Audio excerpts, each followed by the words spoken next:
Good morning, I'm Brian Reagan. This is Hi, Kelly. And on this Wednesday, we greet you from 2 Kings 4, 1 through 7.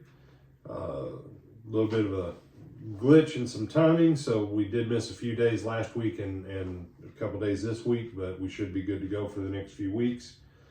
So go ahead, Tyler, 2 Kings 4, 1 through 7. A certain woman of the wives of the sons of the prophets cried out to Elisha, saying, Your servant my husband is dead, and you know that your servant feared the Lord, and the creditor is coming to take my 2 sons to be his slaves.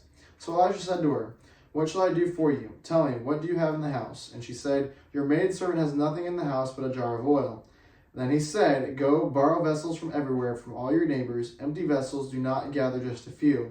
And when you have come in, you shall shut the door behind you and your sons, then pour it into all those vessels and set aside the full ones. So she went from him and shut the door behind her and her sons, who brought the vessels out to her. And she poured it out. Now it came to pass, when the vessels were full, that she said to her son, Bring me another vessel. And he said to her, There is not another vessel. So the oil ceased. Then she came and told the man of God, and he said, Go, sell the oil and pay your debt, and you and your sons live on the rest. All right, so we want to talk about debt and God's provision for us. It is never God's will for his children to be in debt.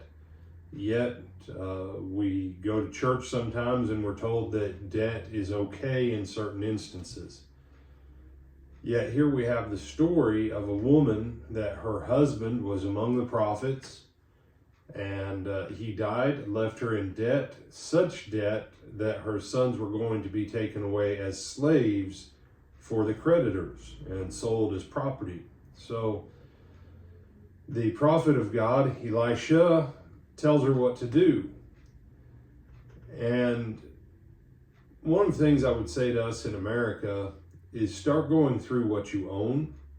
Look what you have that is of value. Look what you have that you could do a yard sale or something else, and start selling stuff that you don't need.